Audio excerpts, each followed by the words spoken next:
Hey, everybody. Good evening and welcome to the Kennedy Americans podcast. We are broadcasting live exclusively tonight on X, on formerly known as Twitter Spaces.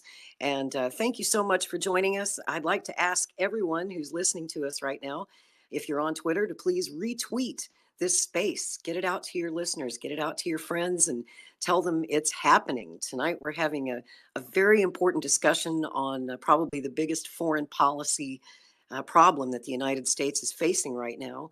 RFK Jr., 2024 independent presidential candidate, is he right or is he wrong on his position on the Israel-Hamas war and the Israel-Palestine conflict?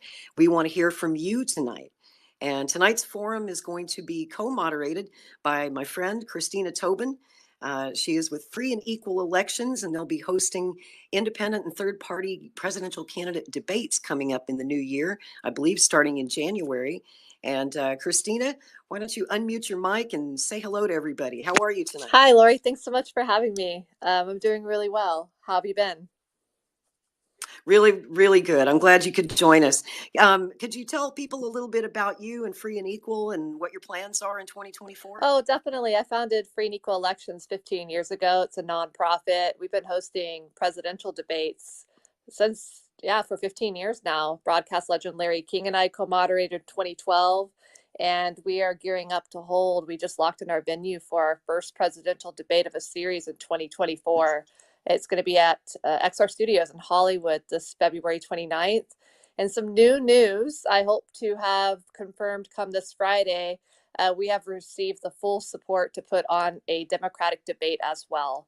So I've already spoken to Marianne Williamson and Dean Phillips' campaign, Jason Palmer, Cenk Uygur of the Young Turks, and almost all are confirmed and on board. So we're going to be sending out the official invitations to the candidates tomorrow. And we're looking at holding it hopefully on January 15th, Martin Luther King Day. So what an honor. The Democrats have not had a debate yet, and the energy's come our way.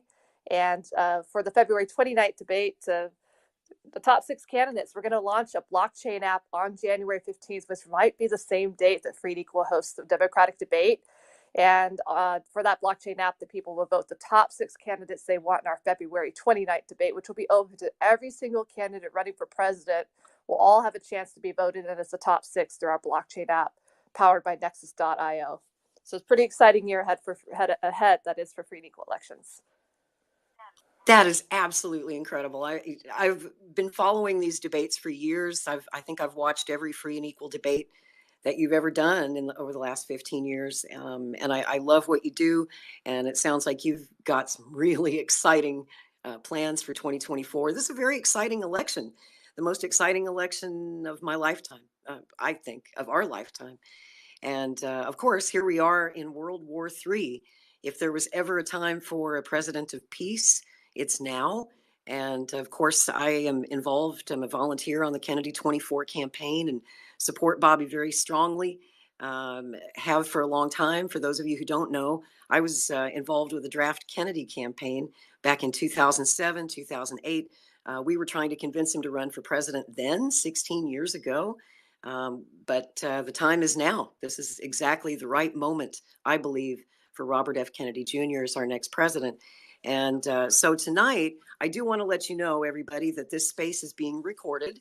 So if you miss it or you want to go back later and catch up on maybe some parts you missed, if you joined us late, there'll be a replay. You can go back and hit the replay button.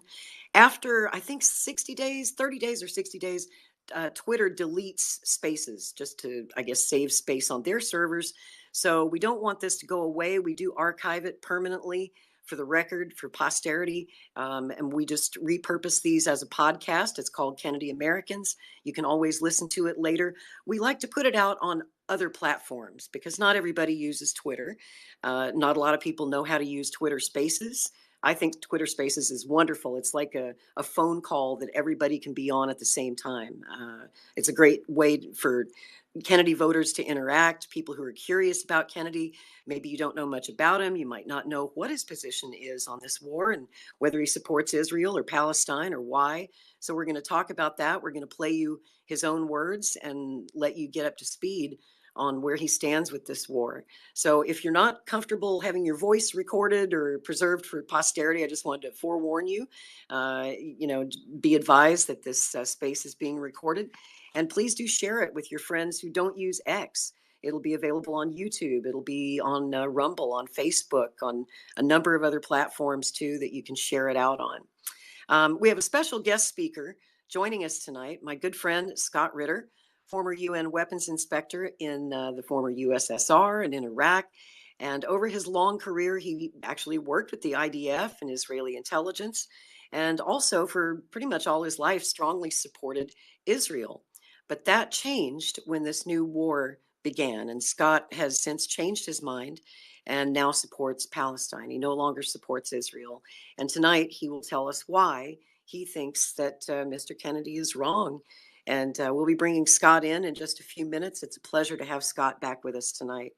I did want to let you know here at the beginning of the space about tonight's format and how it works. First, we're going to give Mr. Kennedy 15 minutes to explain his position on the Israel-Hamas war. And, it's from a recent interview that he did just this week with Patrick Bet-David and the PBD podcast. You can go to their YouTube channel if you want to hear the full, I think it's about an hour and a half long forum that he did. But Bobby spoke for about 15 minutes and outlined his position. He does support Israel, and he's going to tell you why he supports Israel. After that, we will give Scott Ritter, who feels differently, 15 minutes for a rebuttal. And after that, I'm just going to open up the floor. We'll have an open mic, and that's when I want to hear from you. A few ground rules before we begin. We ask that you keep your comments focused on the statements that you'll hear Mr. Kennedy make here at the beginning and not get too far out in left field or go off topic. Also, of course, we ask that you be polite and civil to Mr. Kennedy, to the moderators, and to other speakers in this space. We do have a one person, one mic rule, one person talking at a time. Please don't talk over each other. It just turns into a cacophony and nobody can understand what's being said. So if you do that, we'll have to mute your mic or maybe remove your speaking privileges. So please do stay focused on facts, not feelings. We ask that you back up your arguments with sources and statistics. We might ask you to post your sources in the comments. We do ask that you always post a link to further information that people can check out for themselves. And please do have your sources handy before you come up to speak at the mic. Once we go to the open mic portion of the program, we want to hear from everybody, all voices, all perspectives, pro-Israel perspectives, the pro-Palestine perspective, or maybe you don't take either side. Maybe you think both sides are wrong. We want to hear from you too. But mainly we want to know if you think that RFK's foreign policy is correct or incorrect. So if you want to speak tonight, here's how you do it. You might be new to Twitter Spaces. When we go to the open mic, all you have to do is hit the request button down in the lower left-hand corner, and I'll be rotating the panel out. You'll have about 3 minutes. We ask that you limit your comments to 3 minutes or this will go on all night. So we're asking people to stay brief. If you go over your time, Christina is going to be keeping time. She'll be setting a timer when each speaker begins. And if you go over time, she'll ring the buzzer to let you know that you've gone over time. So when you speak, we ask that you address your comments not to me or to Christina or the other panelists, but to speak as if you were speaking directly to Mr. Kennedy. If you were across the kitchen table from him and you were discussing the Israel-Palestine conflict, what would you say to him? And is he right? Is he wrong? Tell him why he's right or why you think he's wrong. And we will record this forum. We'll make sure that Mr. Kennedy gets a copy of it directly. So he will hear your thoughts tonight. And I know that he listens to the people and he's going to take everything you say under consideration. You had a clip that you wanted to play of Robert F. Kennedy Jr. speaking. I believe this was an interview he did just this week with Sirius XM Radio, right? You were there. Yeah, that was right. Yeah, I got to be there. I was pretty lucky. I got to ask a question on regenerative agriculture and get a great answer from Bobby. And then the very next answer was this one. about the conflict there. So yeah, I'll give that a play. Sir? Hi, thanks for everything you're doing. I'm Curtis Slipman, and I live in Miami Beach. The October 7th, 2023 massacre has enormously impacted Palestinians and Israelis, as well as highlighted the ongoing conflict the USA has had with Iran. Despite the USA decimating the Iranian Navy in the One-Day War of 2008, Iranian intransigence and support of terror has continued in an uninterrupted fashion. More recently, there's a loose alliance backing with Iran by China and Russia. Would you share your thoughts regarding this Iranian conflict and your ideas regarding resolution? Yeah, I mean, Iran gives. Iran is the principal financer of Hamas, and it directs Hamas. And Hamas is a criminal organization.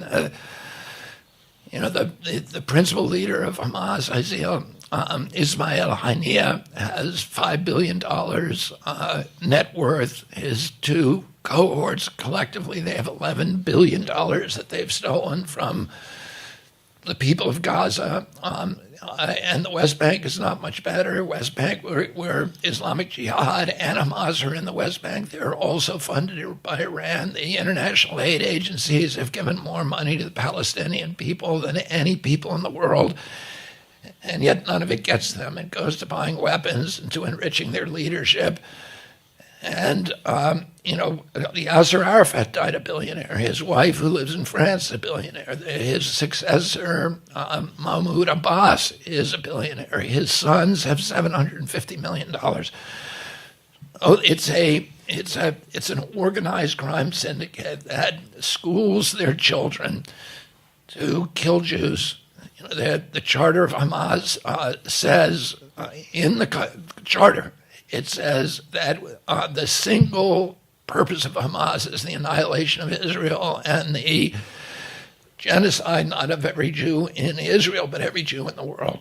And that it is a violation of Islam to even negotiate with Israel, except as a ruse.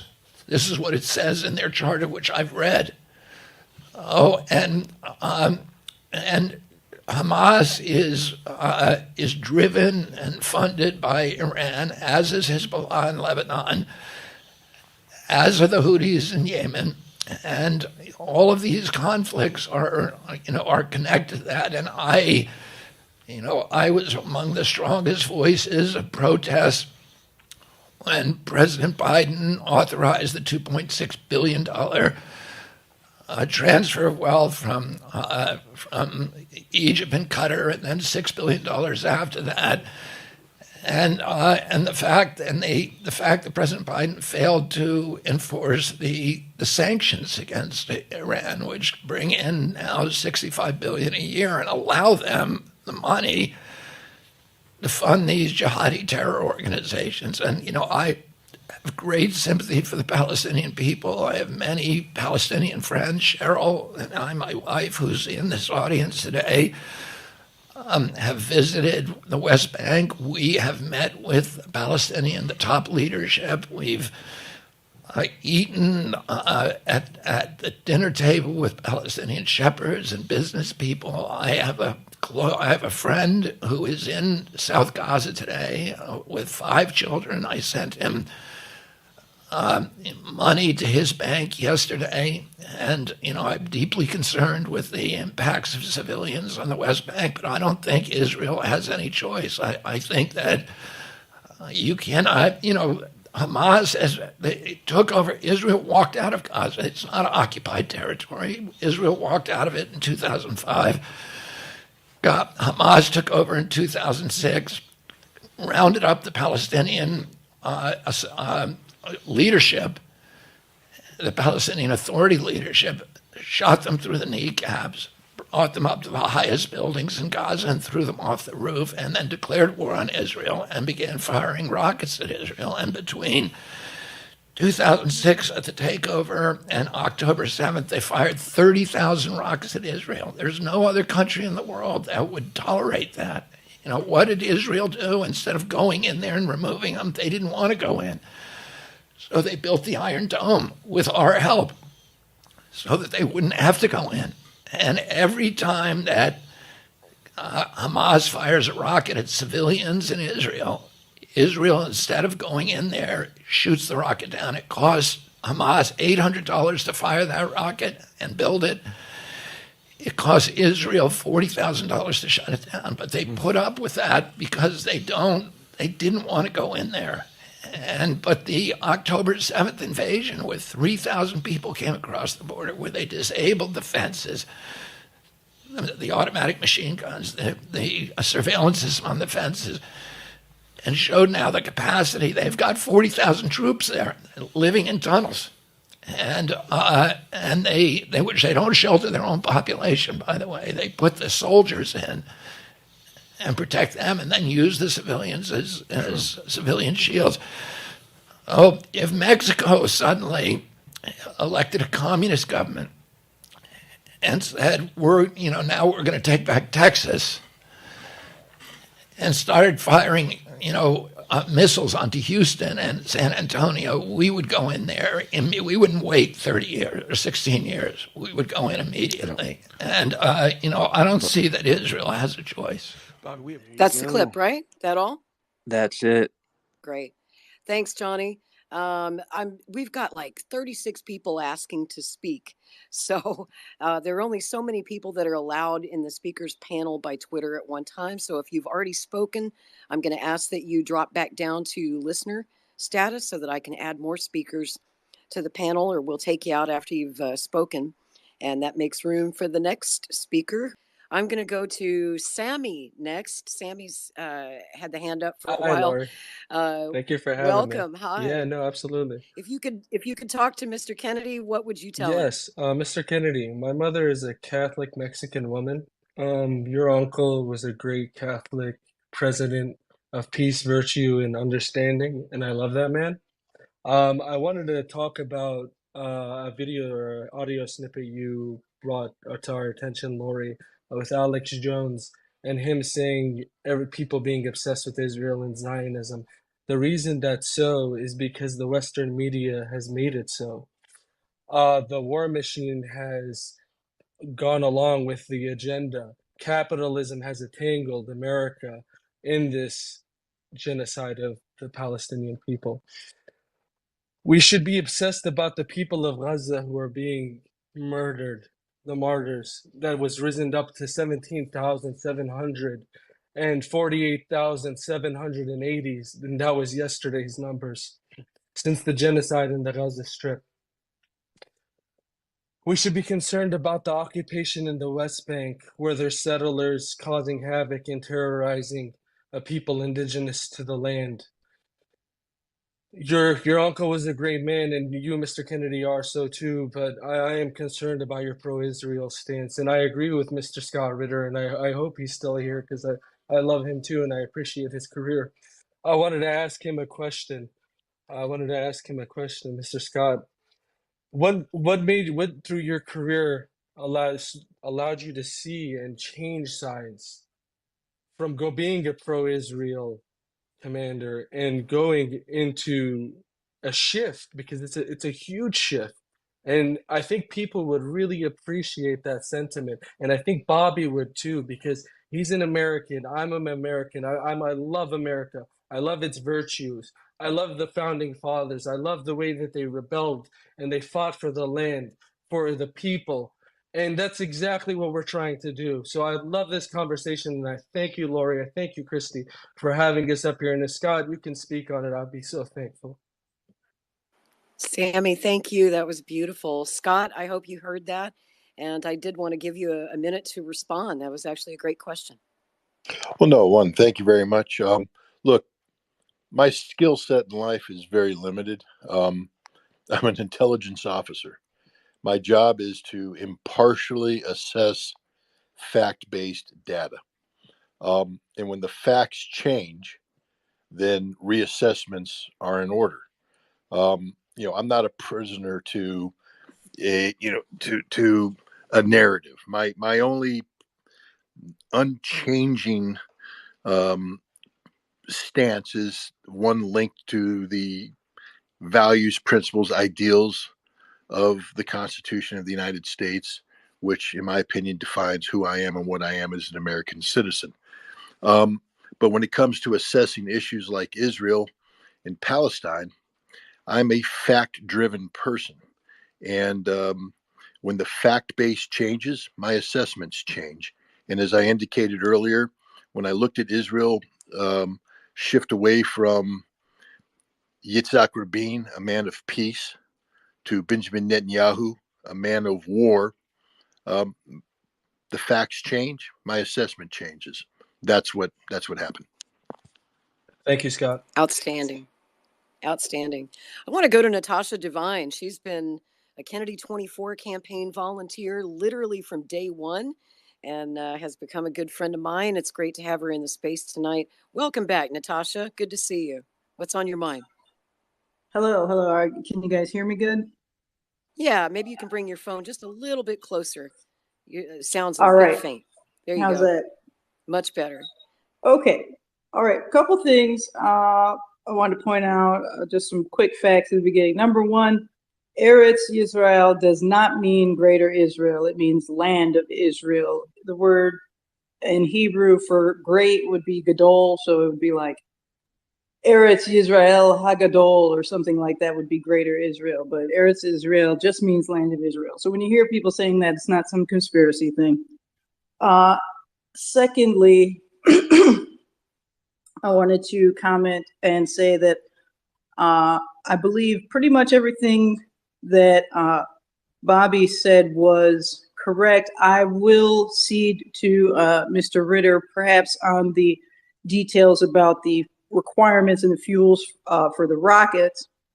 But the other stuff I'm going to have to disagree with. One point I do slightly disagree with what Bobby said was that Bobby, it's not that, Hamas would kill every Jew in Israel. They would kill every person in Israel. They did not stop on October 7th and investigate and check people's pants if they were circumcised and say, are you Jewish? No, they shot Thai people. They shot visitors that were foreign people. They shot everybody, raped, killed, without, you're a friend of the Jew, you're just as bad as a Jew to them. So I'm going to put that out there. Next thing is, I keep hearing people talking about, we want to hear the American president stand for American values. Mr. Ritter mentioned how there was a guy who fought in the IDF and he questioned his loyalty to America, saying that, IDF and America are the same. I'm not making any claim that IDF and America are the same, and neither I think was Bobby. I don't remember him making that claim at any point. I also, just to clarify, full disclosure, I am not a statist. I don't necessarily support any state in that region. But I also do believe that if you're going to dismantle a state, it has to be done by the people within it, not from foreign forces from the outside. That's my viewpoint on dismantling states. Next thing is questioning people's loyalty when you're saying, well, they're supporting Israel. All right, I'll go with you on that if you will be consistent. And I've seen much inconsistency because I've heard several references tonight to this mythological international law. International law is not based on American values. If you want a president with American values, it's about American values, which, by the way, were never isolationist. If you want to look into Thomas Jefferson and his involvement in the Barbary Coast, do some research on that. We go back all the way to the earliest presidents, unfortunately, being involved in foreign countries, foreign wars. And this is unfortunately one of the facts of international discourse. As a country, you end up dealing with other countries. If you want to simplify it, I recommend a graphic novel series called The Best of Enemies, and you can go back and look at some nice cartoon versions of the history with it without having to read too much text, but you'll get the point. International law, got it. International law should not influence an American president in any way. I don't believe that we should be recognizing anything called international law. And for Bobby to go forward with the numbers that he has read and what he feels is right in his heart, I think is what I want to see in a candidate. I don't want to see him going with international law, because if international law decides that we have to give the land back to the Indians one day, what are you going to say then? Are you still pro-American and also supporting international law? That's all I have to say. Really good stuff. Lori, Great to can hear I from you, Natasha. real quick? Just Sure, absolutely. Natasha, I'm not going to debate your interpretation of international law, but if Bobby wants to be an American president, he's going to take an oath to the Constitution of the United States of America. And I would ask you to refresh yourself with that document, in particular the Supremacy Clause. The Supremacy Clause holds that when the United States enters an agreement, a treaty, or an agreement that's been ratified by the United States Senate, it is the supreme law of the land. And international law is derived from the United Nations Charter, which we have ratified. So please don't try to pretend that there isn't international law that we are bound to constitutionally, because we are. And unless Bobby is articulating some sort of constitutional revolution where some aspects of the Constitution are good, but some shall be ignored, you can't say that. That is just fundamentally wrong for an American president to pretend that international law, A, doesn't exist, and B, isn't binding to the United States constitutionally, is absurd. Thanks, Scott. I want to go to another Army veteran. I'd like to go to Mike Kelly next, who spent 25 years in the United States Army and probably has an opinion on this. Mike, why don't you chime in, and what would you tell Mr. Kennedy right now on his foreign policy on this war? And thanks, Lori. I'd love to chime in on this. So yes, you're right. I've spent a bunch of time at tactical, operational, strategic levels and commands and deployed 5 years between Afghanistan, Iraq, Levant, working with Syria and the Iraqi border. I'd like to remind everyone we're 34 trillion in debt, and then that the Constitution says that we are to declare wars per the Constitution. It doesn't talk anything about AUMFs or the war powers junk. All right, so we've ran on an AUMF from 2003 to go into Libya, Syria, Yemen, you name it. In my opinion, it hasn't gone challenged yet, and it should be. So when you talk about stuff that we're violating, let's start there before we get to the UN. Now, Mr. Scott, I would like to say that I think I am on the side of peace as well, but I think yours is a little bit flawed. I think a ceasefire will beg the question of, what is the red line to end the ceasefire, right? So that anything that we do to draw into this conflict will draw us into, well, what's the red line on either side that will cause us action, right? Whether it's, hey, if Israel does this, what's going to be the U.S. action? Or if Hamas does this, what's the U.S. action? That's always the thing. It was in Syria. It's always in these conflicts. So it's a flawed thinking to say that we can barter a deal. I say that being neutral, non-interventionist, that's the peace tract, right? The U.S., there's no way we can barter an Israel-Hamas deal or an Israel-Palestine deal. We've waged wars in the Middle East. We've done the nation building thing for the last 20 years between Iraq and Afghanistan and a couple other countries. We need to change our pretentious American foreign policy and be true non-interventionist, right? Anything that we get into over there is going to just draw us in. Wars will wage, right? But we don't need to be in it over there. I remind us we're 34 trillion in debt. That's probably a lot of what that came from. American solutions over there don't work in the Middle East. I've experienced it numerous times over and over. A lot of my friends have at all three levels: tactical, operational, strategic levels. I've worked in NATO and Afghanistan. I've worked operational theater commands between Syria and Iraq. So what resonated with me with Bobby was his Veterans Day message, right? He wanted to end our world police theater set for our military and end the bases and all that. And that really resonated with me, which isn't what resonated with me on his interview and discussion the other day. So that's my thing, is like it's changing talking points when you're saying this is your red line to get involved. No, there doesn't need to be a red line. Like, to be a non-interventionist, you got to stay out. Like, the red line threshold has to be so high, like a World War II type red line. Like that's just personally me, and seeing all the blood and treasure, and people that have died for no real true reason. And I mean, my cousin died in 9/11. He was a firefighter that was killed by a jumper, from that.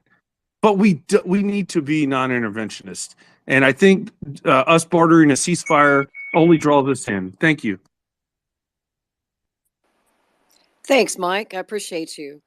Let's see. Who do I want to go to next? Oh, by the way, if you'd like to speak, please raise your hand. That way I can kind of put you on the list. And to do that, if you're new to Spaces, down at the bottom right, you'll see some emoticons, that little heart icon. Long press that and look to your right, and you'll see the hand. Just press that button and it'll raise your hand so that I can see you and see that you want to speak. I'm trying to go in the order requested as best as I can, and I want to go next to John Russell, my friend John Russell. How are things down in Florida tonight, my friend? How you doing? I'm doing fine, actually. Not bad weather right now, as one might well imagine. I want to thank you Nice. for having this get together tonight. Lots of people listening, and I love hearing the varying viewpoints of people here. And I'm especially respectful of Mr. Scott Ritter, who I feel is a titan in this discussion. And I did have the opportunity to meet Scott back in 2003 when he spoke at the University of South Florida on the Iraq situation. So America needs someone like Scott to be putting some clarity to this disaster that we have going on over in the Middle East. Now, what I'd like to say is, from the standpoint of Mr. Kennedy, and I did write write and send to the highest levels of the campaign a while back when this thing started to really get going over there. My thoughts that having been I was a two-time Democratic nominee for U.S. House down here some years ago, and I know how you have to kind of play ball, and in order to go any place, but I just called for an even-handed approach when it comes to Israel and their various, opposing states in the Middle East, and got lots and lots and lots of flack for that. What I would say is to Mr. Kennedy, understanding that it's one thing to, and I think people commonly understand what it means to be a candidate, but then what it means to be, if you're elected. And I would suggest that I did suggest to Mr. Kennedy through his campaign people that perhaps we needed to look at this as opposed to being where he's been on this. When we're talking about slaughtering people wholesale with 2,000-pound bombs, and where are these people to go? I mean, their options are few. These are poor people who have lived in an open air prison. And when someone did ask a while back, well, what is Israel to do? Well, I would say I would counter that with what should the Palestinians, the peoples that populated Israel do, for starting in 1948 with the Nakba, with Ariel Sharon and, Moshe Dayan and that crew, what happened back in 1948 and preceding that. And so the history of that to present, I think, in Mr. Kennedy's discourse, and I watched that video twice and listened to portions of it here, he seems to not relate that history to where we're at today and how we got from this place to another over the last 75 years. And one can, this is not hard to see. You can go on Facebook or Twitter. Before all this got going, you go on Facebook and you'd see settlers that shoot 12-year-old kids. And then we can go to 2018 where we had peaceful protesters walking along the border, and they end up getting shot by snipers. So I guess also what I'd like to point out is the association of Rabbi Shmuley, which others have. I think that's harmed him to a huge degree, and I think if Mr. Kennedy wants to be elected president, he needs to be representative of America. And I'm only reiterating what Scott and a couple other people have said. He needs to be America first, and he needs to be a leader. And that's where when I sent my material on this subject to the campaign, I recommended that Mr. Kennedy needs to take a stand for, much like what Mr. Ritter has said. It's very important that he be a leader and not a follower. And when you're just going with the Shmuleys and Netanyahu and so on and so forth, you are a follower, not a leader. And thank you very much for my time. And I hope Mr. Kennedy listens closely to at least what a lot of people are saying here that I think might be helpful to him going forward in the campaign. All right. Thank you, John. John's been one of our best volunteers on the Kennedy 24 campaign. Appreciate you so much, my friend. And I'm going to go to Bryce, another volunteer on the Kennedy 24 campaign, and host some terrific Twitter spaces regularly. I recommend that you give him a follow. And, as you go through the space, just kind of go through the listeners here. When you hear somebody say something you like, please do give them a follow and follow back. Spaces is a nice place to meet other like-minded people. So welcome to the program, Bryce. Great to see you. How's your night? Oh, my night's going very well, Lori. Thank you for having me on here. Listen, I don't think anybody here has their pulse on the American people or where the American people go between Gaza and Israel, because the silent majority has, as it often does, stays silent on these issues and these topics. The loudest voices in the room are generally just the people that want the most attention.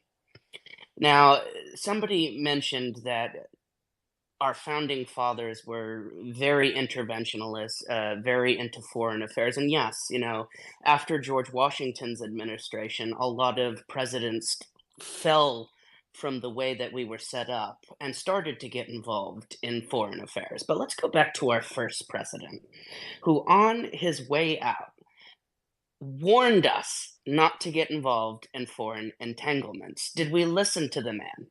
We didn't listen to him when he said stay away from political parties, because that was going to be a mess that we didn't need to do. And we didn't listen to him when he said that we should stay isolationist. Trade, do what we have to do, but stay away from everybody else's bullshit.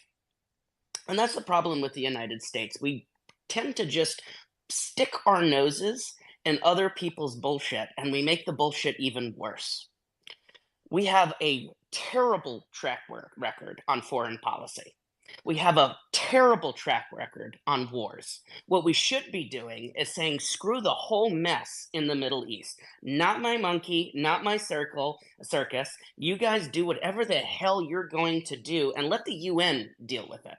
Instead of voting down the UN's trying to get Bibi Netanyahu and the Israeli government to force a ceasefire on them, let us take a step back. Let us focus on the United States and allow international law to do what it's supposed to do. We don't need to dictate to the world what they need to do. We do not need to take sides on Palestine or Israel. What we need to do is take a giant step back, because we do not pick the right sides. We never pick the right sides. We haven't picked the right side in the last 40 years. Look at what we did to Libya. That place is a no man's land because of what we did. let's just take a minute to just stop the noise and stop talking about things that don't affect us. We've got people in this country who are homeless. We've got children going to bed at night right now, not knowing whether that's going to be a bed in an institution, whether that's going to be a bed at a homeless shelter, or is it going to be on a stoop somewhere. Those are the people that I care about. Those are the people that I want to shelter. Those are the people that I want to make sure. Those are the children that I want to make sure are being taken care of. I want America first policy. I want America only policy. I don't want to hear about what's going on in other parts of the world that has absolutely nothing to do with me. Just because we want oil or we think that we need to be the arbiter of other people's morality. Well, we suck at that. So let's start focusing on ourselves. Thank you so much, Lori, for this time. I can't disagree with a word you said. I tend to be staunchly non-interventionist. Of course, I've been a libertarian for 27 years, and that's the libertarian position on all wars. So if I could, say I'm not really for either side in this conflict, I personally feel that it's not our war, not our conflict. The Middle East, these tribes have been fighting each other for thousands of years. And I personally think it's a mistake to be involved at all. So Lori, I tend to agree with you, Bryce. if I could just say one thing. You bet. Please do. Look, I sympathize with everything the previous speaker just said, except I'll just say this. We've already taken a side. We supply Israel with its weapons. We give them the bombs. We give them the airplanes. We give them the money. We give them the veto. We give them the diplomatic cover. We are engaged. We can't walk away from this. So it's imperative to right the wrong, because what we are doing with Israel, I believe, is 100% wrong. Again, it's in violation of our own laws. If you want to be an American president, you have to adhere to American law. And with Israel in open violation of international law, violation of the laws of war and what they're doing in Gaza today, we are obligated, the commander-in-chief is obligated under law to stop sending these weapons to Israel, to demand that Israel not use them in this way. We're not doing that. So I don't think it's as easy to say, oh, well, hey, this is too hard for us. We're just going to disappear over here in the corner. We kicked up this anthill. The ants are running wild. We're just going to walk away. No, we are obligated to come up with a solution. It is our job to come up with a solution because we made this problem. And if you're a peace candidate, then your job is to come up with a solution that promotes peace. And right now, if you're a peace candidate, that means that you don't want another bomb dropped on Gaza. You don't want another rocket fired from Gaza into Israel. And the only way you achieve that is through a ceasefire. Lori, may I respond to that? Sure. Real quick. Yeah, quickly. Please show me in the Constitution where it says that we're responsible for anything that happens across the world. Yeah, we might have started this, but we're not the only ones that have our hand in this. There's plenty of blame and globalist pigs to go around to pinpoint that at this. It doesn't have to. We don't have to be involved in this. Show me in the Constitution where it says it. Sure, I'll show you exactly in the Constitution is. Go to where it talks about powers of the executive, then go to where it talks about powers of the legislature. You'll see that the legislature comes before the executive. The legislature makes laws. If the laws are deemed to be constitutional by the Supreme Court of the United States, then they are the law of the land. And so I will tell you right now, there is a huge body of American law that says that we can't sell weapons to a nation that is involved in war crimes. That is constitutional. The Constitution doesn't spell out everything about American life. No, we have legislatures that do that. The Congress does that. That is their constitutional responsibility. If you disagree with the laws that are put forward by the Congress, then we have to get them to change the laws. But you and I can't sit here and say, because it ain't spelled out in the Constitution that we can't sell bombs to Israel when they're committing war crimes, we can ignore that. I'm sorry. The Constitution is very specific about who makes laws in America. It's the Congress of the United States. It's the executive. And if they're found to be constitutional by the Supreme Court, it's the law of the land. Smells an awful lot like globalism to me.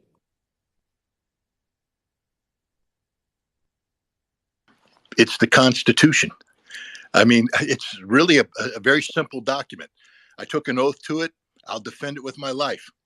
Sometimes, decisions are made that you go, I don't know about that. But hey, if it's constitutional, it's constitutional. If you don't like it, vote for better representatives.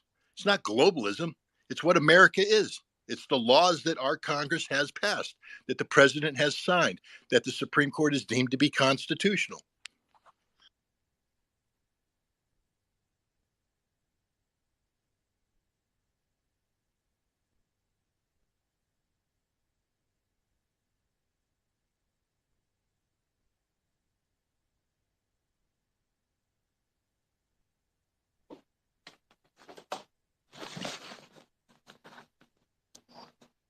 Did we lose audio? I heard you. Yeah, Yeah, I think we're back now.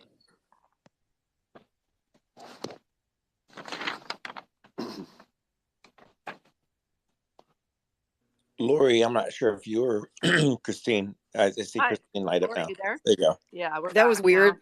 Yeah, I lost my Mhm. connection for a few minutes. I We all think I'm did. having. Let me drop out of the space and I'll come back. Can you take over hosting duties for a few minutes and just kind of cycle we can through hear the? you very well right now, Lori. Yeah, Oh, you're good good. now. Yeah, you're good, Okay, Lori. You're good, Lori. that You're was weird. A-okay there, girl. All right. Anybody who wants to speak, please do put your hands up, and Christina will come to you as she sees you. And Christina, I'm going to let you take over for a few minutes, if you would, please. Thanks. Oh, sure. I would love to. I think we have Carlos has had his hand up for a while. So, Carlos, please. Yes, Lori and Christine, thank you both for hosting this very important topic and discussion, and why I fundamentally feel it's so important, because I truly feel Bobby has a very unique opportunity to fundamentally change uh, the way American politics have worked the last several decades with the left right paradigm. And I think this topic in regards to Israel is important from a fundamental standpoint in regards to intervention policies, um, whether it's anti-war policies or intervention. It's just such a huge important thing. But more importantly is the opportunity that Bobby has to disrupt the political system. And I followed the work of Scott and what Scott has said in numerous times. And I think this is something that to me, true leaders um, are not necessarily established because of the individual, more so who they surround themselves with. The people that are guiding, giving expertise, direction in terms of handling and managing things. And to me, because again, I truly believe and I support Bobby, but I think in this particular topic, I think it's important for him to get a diverse group of opinions as to what are the policies and how to manage through it. And where I felt conflicted with Bobby is that I feel that his policy stance on funding Ukraine and sending money and weapons was right on point, because he felt that it was very detrimental to the people there, and the sacred and the safeguarding of life, which is so important. And to me, it was very conflicting to me is the opposing thoughts in regards to Israel. And to me, if you're anti-war, if you're pro-humanity, you're pro, because to me, war to me is a breakdown of communication. War is a breakdown of all principles, and I don't think we should ever get to that point where we do the bombing and there's a malice care of disregard for life. To me, war is a breakdown of communication and breakdown of all those principles that we should have as humans.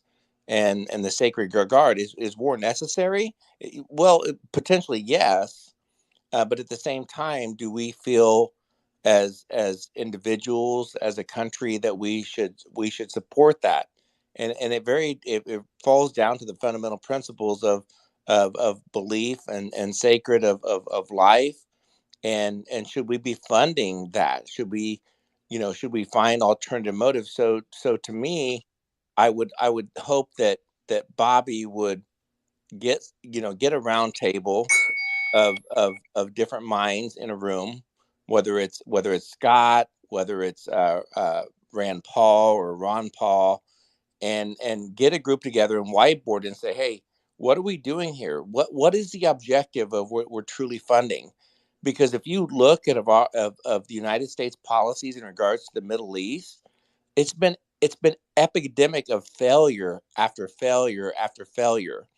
And if you think by funding this war, regardless of who's at fault, regardless of all those things, if we truly feel as a people that that that providing the weapons, the arms of getting rid of Hamas and changing the government of who's leading the Palestinians, and things are going to fundamentally change.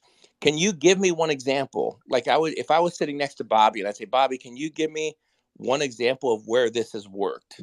Well, Carlos, I'm really with you on being, with him. You are who you surround yourself with, and he had a major shift with Dennis Kucinich. Actually, I know internally being asked to leave the campaign. It was already discussed beyond prior to the war issue, even evolving. There was just challenges there, but I do foresee and see a lot of people coming around his campaign, which is very hopeful. Before being a lot of pro-democratic, it's shifted out and a lot of independents coming in. Of course, they have the restrictive ballot access barriers taking over a lot of time and on the horizon. So my hope is that he does get, right now, I believe Del Bigtree is a communications director for him. I hope he gets more diverse advisors around him, and I think he will. What I've learned with Bobby is that, at least in my situation firsthand, that as the people start to rise, as we are here today, he shifts and he makes things right. So I'm still hopeful. Time will tell. Thank you so much, Carlos, for your Christina, thoughts. I'm right there. If I could land it in 1 minute, I didn't finish We've my gone thought. we've gone 3.5 minutes already. About maybe 15 seconds. Okay. Yeah. So in closing, I agree with what you said, and I'm still advocate for Bobby, and I want the very best for his campaign. I think the conversation that you just stated, it needs to be more transparent on a public platform, and him maybe jumping on X and sharing those things, and getting more public opinion and being transparent about it. I'm with you, and I'm hopeful. And Bobby has expressed interest in being at Free and Equals presidential debate. With the RNC now saying they're not holding any more GOP debates this coming year, and the Commission on Presidential Debates is just crumbling, as we know. I think that February 29th could be a great opportunity. War will definitely be one of the topics discussed. So, Carlos, I'm with you. He needs to get out in front, and I think he'll be on his way of doing that. I'm hopeful, but remember, there are so many more candidates than Bobby Kennedy, and a true independent movement is bigger than any one candidate. So thanks for your time, Carlos. We're going to roll to R, then John M, then Sage. I see you in order there. So R, can you please go ahead? Yeah, so thank you, Laurie, for the opportunity to speak, and Christina too. I sometimes host spaces, and I have learned a bunch of tricks from just a few minutes that I was here that I'm going to implement. So you run a really, really good space. I wanted to respond to things that people said before about the Israeli conflict and aid to Israel. So I think there are some things that are really important to understand. As a general position, I think non-interventionism is the right way to go. But sometimes you just don't have a choice. So non-interventionism to the maximum possible amount, but not more than that. So if you look at examples from the past, like World War II and World War One, and let's hope that we're not on the verge of World War III, but these are times that Americans tried to not intervene, but eventually it became obvious that there is just no way not to do that. And the problem that I think one of the biggest problems that we're facing today, and I admittedly I'm an Israeli, so I have different interests here, And I definitely don't expect any American to think that my interests are more important than theirs. But when we have a world that has jihadi terrorist organizations, it's not just the problem of a small country like Israel. We're It's unable everybody's to hear problem. you. Oh, let Are you me. still there? Yeah, can you hear me now? Can you hear me? I can hear you. I can hear you. Okay, so should I continue speaking, or what do you want me to do? If anybody Okay, can so hear I'm. me, raise your hand. Christine, I can hear you. But I think and we're I can frozen. hear him. Can you hear me? I think the glitch from you, Christina, it's we all can hear him. Yeah, I hear him. I hear you. All right, so if it's okay with you, should I continue, or do you want to get me off and put me back again? I would Obviously, she can't just answer that because she doesn't hear me. I would just continue and then raise your hand when you're done because she All can't right. hear anything. Okay, thanks. So at some point, we just can't choose not to intervene because somebody has chosen our side for us. And when we're talking about jihadi terrorism, they have chosen the side of America for America. If you're looking at the Houthi rebels, when they're launching rockets, missiles, ballistic missiles at Israel, they're not saying first death to the Jews. They say death to America first, then death to the Jews, then a curse on the Jews, then victory for Islam. Now, it's a little bit uninformed to think that it's just something that is between two tribes in the Middle East and we can just safely ignore it. Because when you have a state actor like Iran trying to get nuclear weapons, and they're allied with Russia and with China, who want to pair these nuclear weapons with hypersonic missiles, it becomes a threat to the security of the U.S. And things that could have been ignored 50 years ago or 75 years ago, there is no longer the privilege of just ignoring them. Furthermore, October 7th, as horrendous as it is for Israelis, they're not the only ones affected. This has set a new precedence for the level of how gruesome terrorist attacks can be in order to terrorize civilian populations, and that set a new standard for everybody. So if we think this is not going to affect terrorist organizations that are currently in South America and that do have cells even on U.S. soil, that's a bit naive.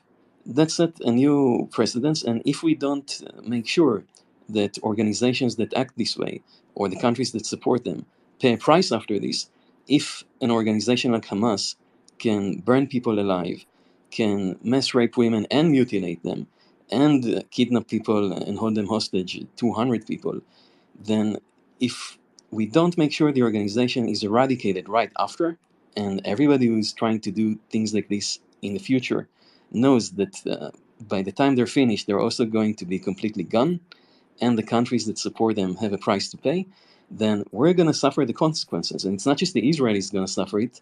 This is everybody going to suffer it, everywhere, in any country. So thank you for giving me the opportunity to speak. I'll be happy to respond to anyone who wants in this space or others. Thank you so much. I think we lost Christina, but I just sent her a co-host invite. Hopefully she will be rejoining us. And I think Scott Ritter is having to check out for the evening. Scott, just want to thank you once again for being here tonight and sharing your perspectives and answering people's questions. Thank you so much, my friend. I had a quick question for Scott Laurie in my speech before he leaves. Is it possible? Can it was one point of my 3 minutes. Is it possible Scott can just wait for a couple minutes? Sure, Mohammed. Scott, are you still here? Yeah, go ahead, Mohammed. Okay, if you don't mind, I'm gonna try to be very brief in the 3 minutes here. I wrote it down so I don't go over time. Mohammed, though, we did have John M. and Sage next in the queue. But Scott, thumbs up if you'll be around. Okay, all right, that's fine. I hope, Scott, if you can wait a little Scott, bit, we'll I would wait. really appreciate it. Lori, is that okay? Thank you very If much. John and Sage go, I promised them that. Thanks for adding me back on. Thank you, Christine. Thank you, you, Lord. Mohammed. John M. Yes, hello. Sorry about the dog in the background. I had a couple of points. One is what Bobby was talking about. He said that Israel always warns ahead of time, except when it's a high value target. but 90% of the time they're attacking infrastructure. Now, what does he mean by attacking infrastructure? That's illegal, and we're told, and it is what they're attacking. They're attacking hospitals, they're attacking schools, and we're being given the excuse that the reason is because there's Hamas soldiers there, and those are just human shields. But the way he phrased that, it's not a high value target because they're the high value targets are the ones that they don't warn ahead of time. So I had that point, and then also I'm very worried with the way that he has been mentioning Iran as being behind this, and also lately friend of the campaign, Tulsi Gabbard, has been doing the same thing. When she ran for president, she did an excellent job of warning how dangerous and deadly and horrible war with Iran would be. And she played, I think, actually an important role in talking President Trump down from launching a shooting war from getting us into a shooting war with Iran. But now she's been helping manufacture consent for it all of a sudden, talking about Iranian sleeper cells sneaking nuclear material across our border. And I hear echoes of that in what Bobby's been saying, where he's trying to say that Iran is behind what happened. And this is very dangerous. Everything Tulsi warned about back when she was running for president is still true, even more true now, because we've grown weaker and Iran is stronger. They're not isolated. They're a key part of the BRICS coalition right now, which is really the future. I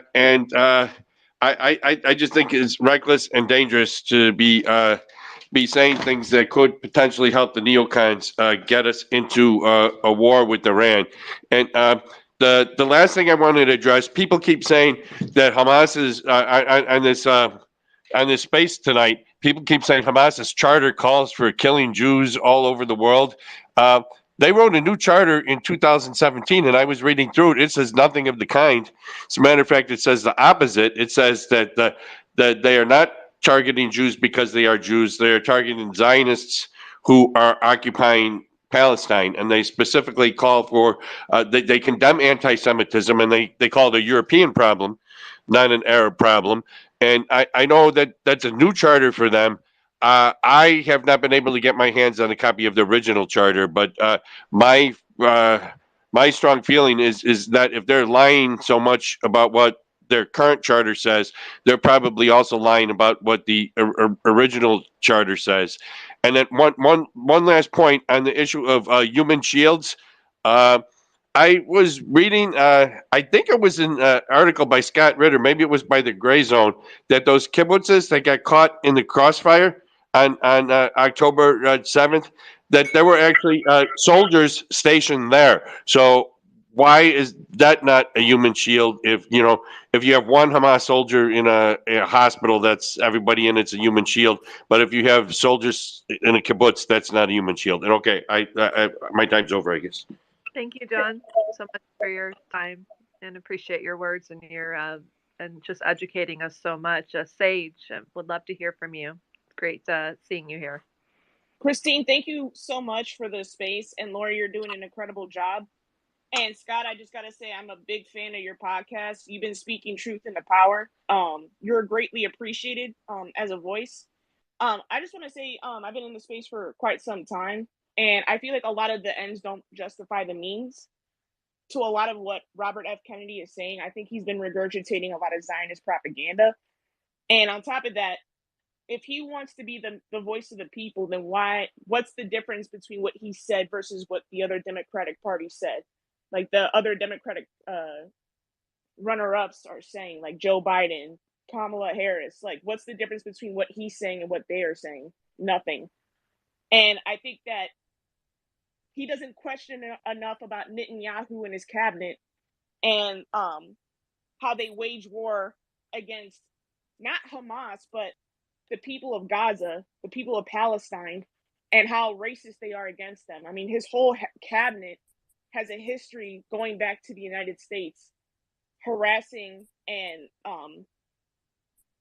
basically a genocide against Palestinians on record, and that's in Haaretz. That's a Israeli magazine that's been reporting on Netanyahu's cabinet for years. So when Robert F. Kennedy talks about how merciful Israel is, well, his cabinet does the exact opposite. We're talking about radical extremists on his cabinet that he quote unquote says that he has the wheel or the grips on, but he really doesn't. And I feel like the United States is backing up the wrong horse, but they're too scared to back out of that. So I think Robert F. Kennedy is just completely out of pocket.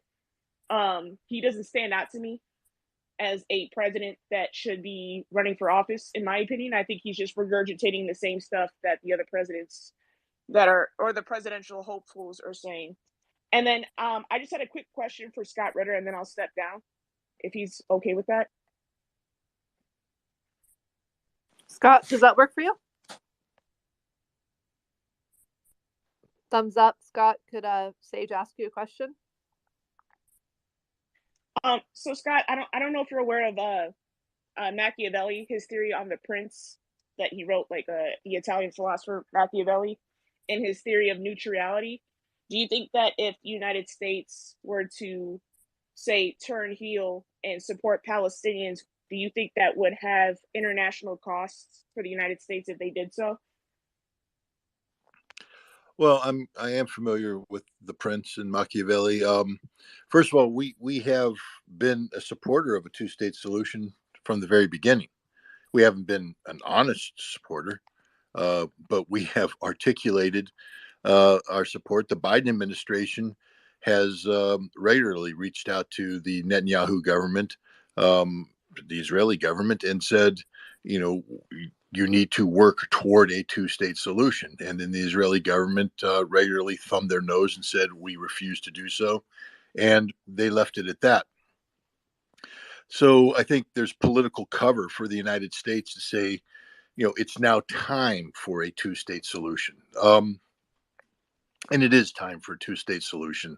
Whether the United States can be the leader, the world leader capable of seeing this through to the end is doubtful, given our history of one-sidedness when it comes to this conflict. But we definitely can play a very major supporting role. We can be the nation most positioned to put pressure on Israel, to guide Israel through the very difficult processes that are associated with creating a two-state solution. I don't think there will be dire consequences to this. This is, I think, at the end of the day, it's the United States taking a leadership role. I'm not an isolationist. I don't believe the United States should disappear into its own borders. We must lead, but leading doesn't mean you lead with bombs or supporting violence. The reason I asked that, sorry to cut you off, the reason I asked that, because you say a two-state solution, but historically that hasn't worked. I think you even mentioned the Israeli prime minister that was assassinated by radical Zionists, right? So that's the current board of Israel, right? Is Netanyahu and his cabinet are very radical. So that's why I have a hard time believing in a two-state solution right now, that the United States could make that happen. Netanyahu's running on 4% support. He is not long for this world politically, and his right-wing coalition government will be dissolved, and there will be a new Israeli government, and the United States will still be there, able to put pressure. The world has changed. It's fundamentally changed. This isn't the world that existed on October 6th. Israel is not winning this war. In fact, strategically, they've lost this war.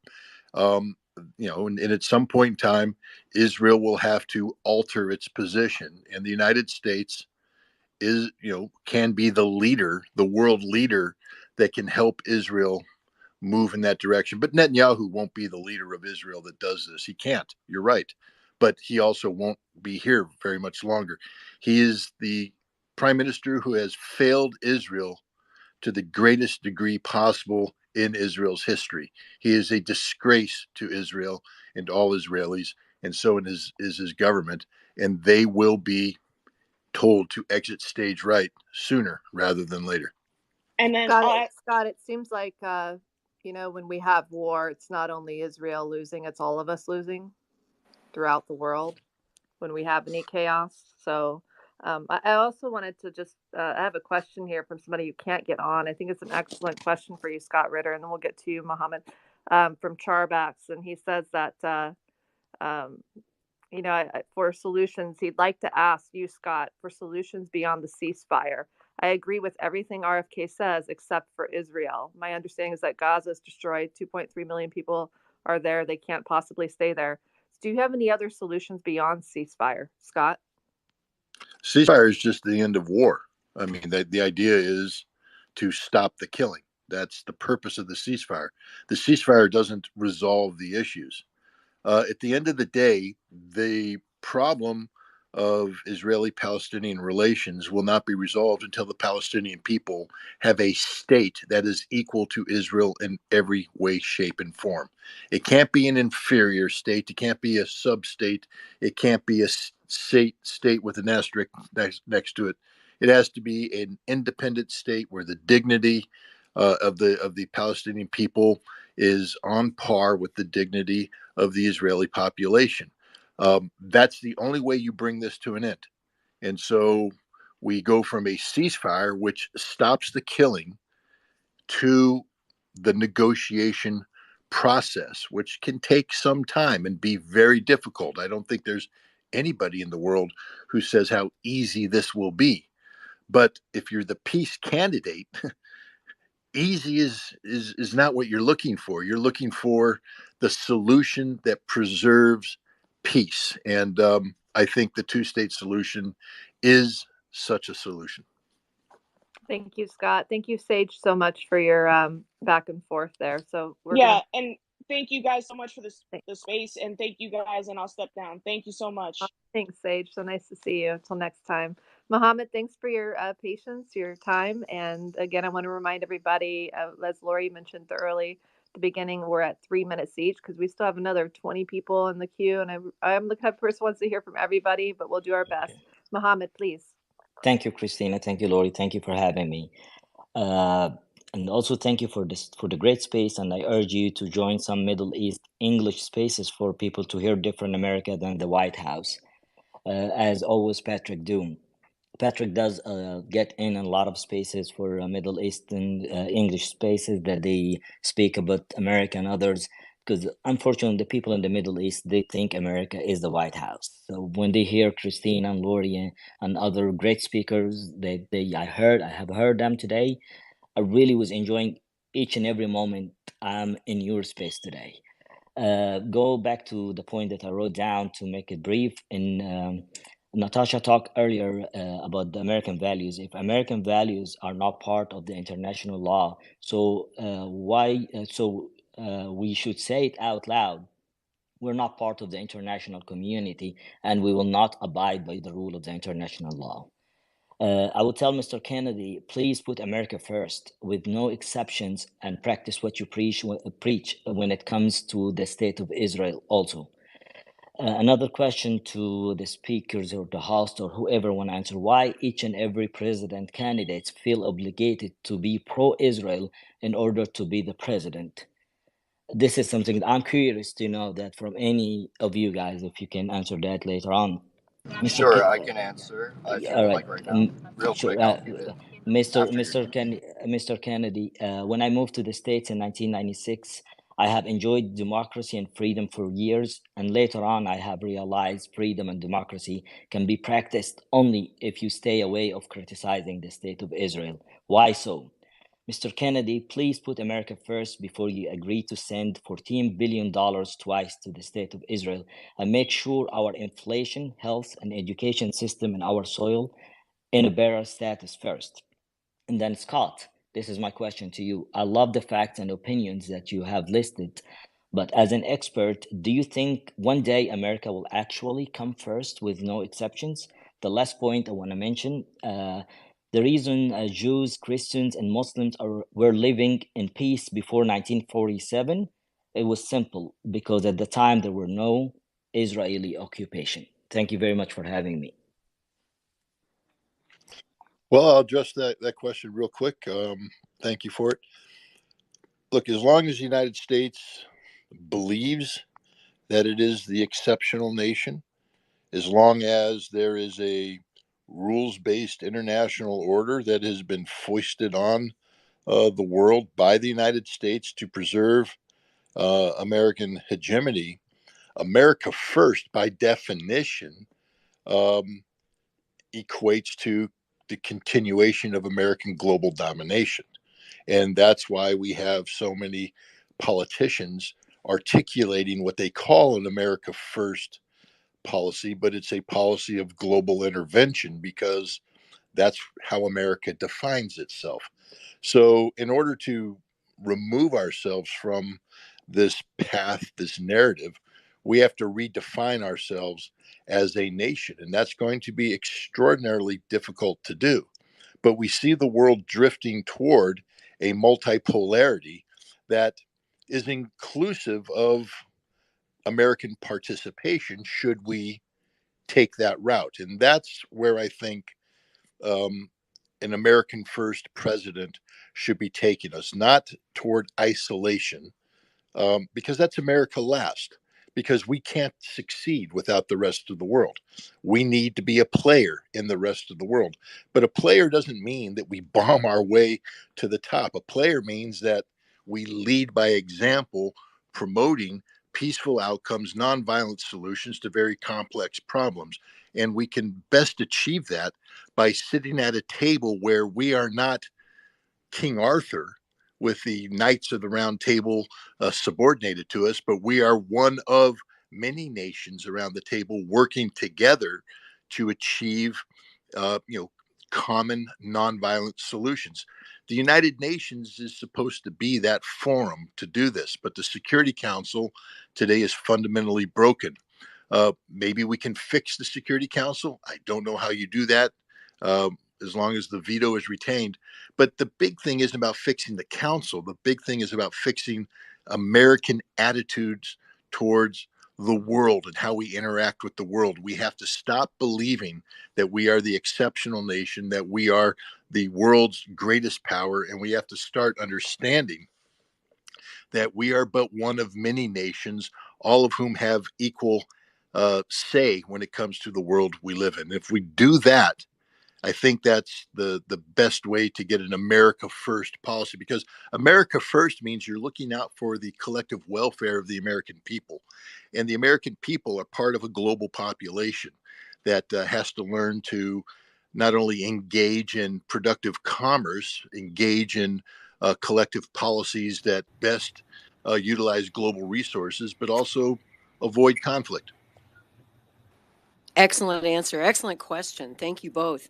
And just a couple of notes. We are coming up on 3 hours that this space has been going on, and we still have a lot of speakers who have requested to speak. And before I move on to the I'm not next right now. speaker, I just wanted to, I think someone is speaking there. I'm going to mute you just so we don't hear people talking over each other. And just in the interest of time, if you've already had a chance to speak and you're requesting to speak again, I'm going to ask you to remove your speaker's request so that everyone gets a chance to speak at least once. We've got so many people requesting to speak. I don't want to hear from the same folks twice tonight because we're kind of running out of time. And I noticed that of the requests we have to speak, we have a lot of folks who are on the Palestinian side. If you are in favor of Bobby's position and you support Israel, we'd like to hear from you as well. So please do request to speak. Don't be shy. I'm trying to get an even balanced panel representing both viewpoints so that it's not slanted one way or the other, too much on one side or the other. So with that being said, if you've already spoken, please remove your speaker's request. And I'm going to try and cycle through the remaining speakers that we still have. Once you're added to the panel, when you'd like to speak, just raise your hand and we'll come to you in the order that we see you. And I think I'm going to go to Sean next. Sean's had his hand up for a while. Good evening, Sean. What's on your mind? Hello, good evening, Patriots. Good evening, Patriots. You know, I started off today good, but then, you know, I like the expression, I'm going to land my plane, but I feel like I started We're already experiencing turbulence. But I'm a pro America, America first. And what Scott said isn't too far off from the truth. Is he coming back, by the way? And because what he says, we have to look out for each other, right? But I am pro-Israel. That given said, I am very pro-Israel, by the way. And to answer what Mohammed had to say, America hasn't always had supportive presidents. It, for instance, Obama had contentious relationships, and Jimmy Carter was a straight-up anti-Semite. But I really wish Scott was around. I hope he. Okay, that wasn't him. I was hoping that would be him coming up. But it's really interesting that I think you bring up. Scott just messaged me and said he had to get off to bed. It's getting late on the East Coast, Oh, so I think that's he's funny. gone. Okay. So I'm very pro-Israel. Okay, and I could come here and troll, and you know me. You can already sense it, Lori. I can tell. Lori's like, this is gonna go one way, this is gonna go another way. But I can provide facts and logic to the discussion if that is needed. But I would say to Mohammed, the relationships between Israel and the United States haven't always been the best. They've been contentious, but it's the fact that we've built in with each other and have been there at hard moments that created this situation. You meaning loyalty? Loyalty.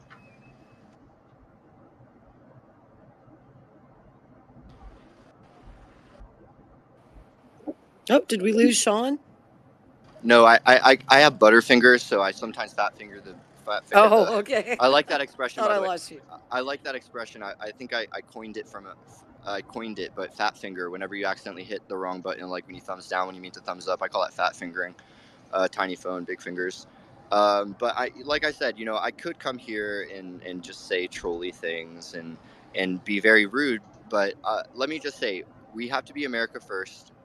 And in order to do that, we have to care about sovereignty. I disagree with mostly everything Scott has to say, but I will keep it respectful as long as it is respectful. So I'm here to maybe speak about one thing that I think is true, which is, America and Israel both have a common goal. And I think that common goal is an important one. I think that Hamas has hosted itself and taken over what you guys call Palestine. But Palestine and the Palestinians aren't really a country, nor are they a people. Matter of fact, if you go back to Joan Peters, who wrote the book From Time Immemorial, she speaks how the heritage after the Egyptian struggle had a mass migration of what were the original quote unquote Palestinians of the region, where the Egyptians shot out the houses. And there was a news that a woman was raped and killed, and a few women in the center of their what's it called? Their not their synagogues, their mosques, right? Their mosques.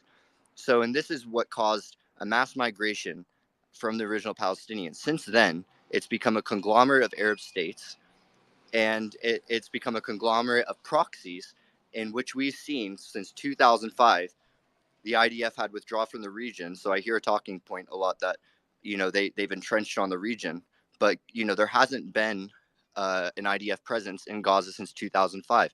Now, one more thing as I land my plane here, because I have taken up a lot of time and I already know I get the bubble boiling. So my final point here is that I believe, right? It is my belief that if United States and Israel do not set a precedence against terrorism, if we do not completely annihilate Hamas, if we do not take measures to make sure Hamas will never arise again. Sorry, I get distracted because Not Sure is throwing me a bunch of thumbs down, and I do pay attention to those things. But if we don't have this common goal, we can't have freedom and sovereignty, and that's it. So I would just put my opinion, because I know people are going to want to ask me questions, if that is okay. But thank God to all the patriots out there. Thank God for everyone who has America first, and God bless America. God bless Israel. Thanks, Sean. Appreciate you very much. Nadim has had his hand up for a while. I hope I didn't mispronounce your name. Welcome to the panel. Good evening.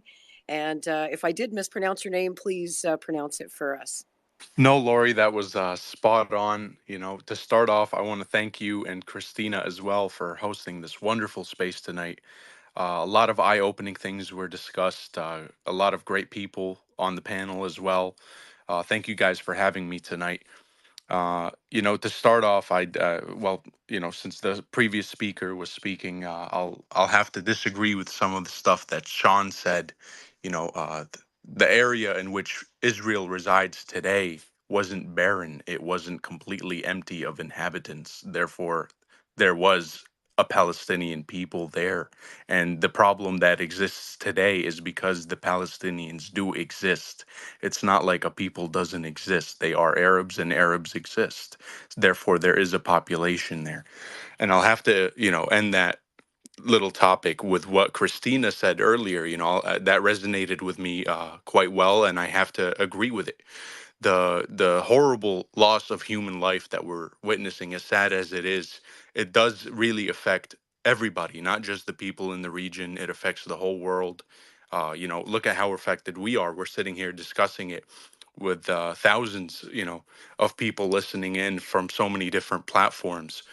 But people like Kennedy, they really bring a lot of hope to the discussion because we've seen the likes of Joe Biden and cross-party candidates who have 50 years of political careers under their belt and have seemed to accomplish nothing but utter shame for the American people and destruction worldwide. But with that being said, I feel that we need to face the fact that in a democratic society, we are responsible for what our governments do. And the only way we can expiate that responsibility is to use every breath we have and do everything we can do to demonstrate our utter rejection of the criminal acts of our governments. And I feel like Kennedy is the epitome of that. With that being said, thank you guys so much for having me today. I love you all, respect one another, love one another. And, my door is always open if you'd like to discuss anything. Thank you so much, Nadeem. Pleasure having you on the space. Appreciate you very much. Let's go to Ali. Ali has his hand up. Good evening, Ali. Welcome to Hey, the space. thank you. Good evening. Going to try and bring a unique perspective on this just so everyone can listen. I was born in Chicago, so I'm an American citizen, to a Palestinian father and a Southern Lebanese mother. And I want to give people a bit of my background because in 2006 in Southern Lebanon, my mom was getting her cancer treatment in the University of AUB where we're staying, and between a village called Ait al-Shab and a city called Sur. In 2006, I lived that war, and the Israeli army implemented the Dahi Doctrine that calls for the indiscriminate bombing of civilian infrastructure. Now, regardless wherever you come from, whatever side of the aisle you come from, you have to all agree that the indiscriminate bombing of civilians and civilian infrastructure, that is wrong. And if you don't believe me, that is an actual military doctrine that they have that anyone can go look up. It can be easily Googleable.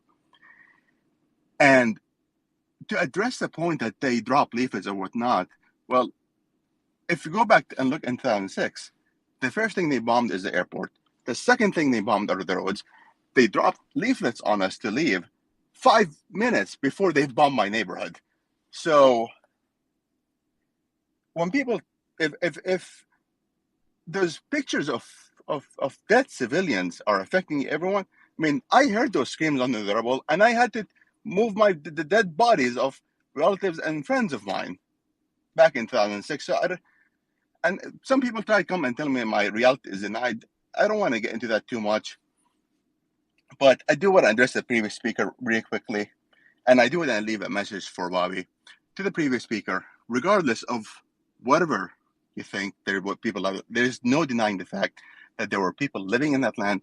There's massacres like Tantura, like Kafr Qasim, like Lydia, like Ramli, that all has happened. And these are facts. You can go look that up. And to Bobby, I just want to leave him a message. I urge you to listen and be objective to both sides. Listen to the stories of Palestinian people. Listen to their history. We have a very rich cultural history. I'm not attacking anyone over here. I am pro-peace. And as an American, I am pro-freedom, life, liberty, pursuit of happiness, and justice for Americans and for everyone around the world. That is my perspective, and I hope everyone can share that perspective too. Thank you so much for having me, Lori. Ali, thank you so much. Thank you. You're in Lebanon, right? Right now? Actually, no, I'm in the U.S. I'm working in the U.S. right now. I have a job here, but I was in Lebanon because my mom was getting her cancer treatment, and shortly after my mom got her cancer treatment, my dad unfortunately got cancer, and him just having the Palestinian Authority doesn't have a passport that no covenant affect him. He was being humiliated in airports just for being a Palestinian. He was an old man getting cancer treatment. Unfortunately, he passed away by now. But I mean, that's the life struggle that Palestinian people go through around the world. Not my. I mean, thankfully, I have the citizenship, and I am very grateful to America for the United States for the protection it gives me around the world. My dad, unfortunately, didn't have that pleasure, and he was being affected wherever he goes. So I just want to shed some light to the entire world on our history and our struggle that we went through. I'm not attacking anyone over here, but just be objective and listen to our stories like you listen to other people's stories. For the longest time, we've been shut out of the mainstream media, and that's why you don't hear our stories. So just want people to be objective. I'm so glad you spoke on this space tonight, because I know Bobby will listen to every word that you said, and your story was deeply profound and moving. And I'd like to move on to Michael Keeling up in Vancouver, Canada. I work on Maverick News. We're a Canadian news network, so I'm always interested to hear what our Canadian brothers up in the Great White North think. Good evening, Michael. You can unmute your mic. Going once, going twice. Michael, are you there? Hello? Hello, Michael. Hi, can you hear me? I Yeah. have to stand outside because my roommates are Antifa and I'm not allowed to speak about Israel in my home. Oh. Yeah. Well, you can speak about Israel here, my friend. Yeah. I just wanted to clarify a few things. I'm not American, but I absolutely love RFK, sorry, I'm really nervous.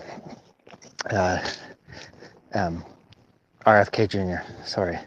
It's okay. I wanted to Take your clarify time. a few things about Israel and Palestine. I think it's great that he supports Israel. And I think it's worth pointing out the fact that Palestine has never been a nation. They've never had a king. They've never had a national leader. Their flag is the flag of the Pan-Arab Ba'athist or Ba'ath Party of Syria and Iraq. That's where it came from. It's the same origin that the flag of Jordan came from, which has a star on it representing the fact that it actually is a state, which the Transjordan used to include East Jerusalem and the West Bank, which is where it needs to go back because Jordan is Palestine. And Philistine, or the West Bank, is Israel needs to get out of there too. That needs to go back to Egypt, because that place is just the tip of the spear of a project, an old pan-Arab nationalist project to destroy Israel. Their children are raised in UNRWA terrorist training camps where they're literally taught from childhood in their schools to hate Jews, not Israelis, Jews, and literally blame not being able to complete their homework. Like literally blame the Jews for absolutely everything. They're trained to kill Jews and to hate Jews. Israel needs to stop being involved in Gaza, and they need to stop being involved in Transjordan. And there needs to be a three-state solution. Gaza needs to go back to Egypt, and sorry, I wasn't allowed, I can't bring notes with me. But you're doing good, my friend. Keep going. Yeah.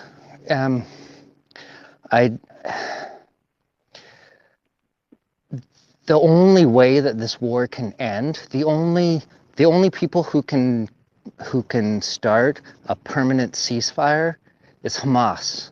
They must surrender as they are now, and they must give up the hostages, and they need to stop breaking the ceasefires that have been in place so many times.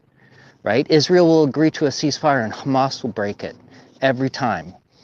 The massacre that happened on October 7th, these people were capable of slaughtering people in the most sadistic manner possible, laughing, cheering, going to the fridge of people they've massacred to grab a pop and drink while the dead bodies are lying on the floor, because they've been raised to hate Jews and see them as subhuman animals. Israel needs to wash their hands of it. When they're done with Hamas, get out of Gaza, get out of the West Bank, let Egypt take back Gaza as they had it before, let Jordan, which is Palestine, go back to being Transjordan, take the West Bank, and take East Jerusalem. Is that my time up? The Yes. ding sound? Okay, well that's close to what I have to say.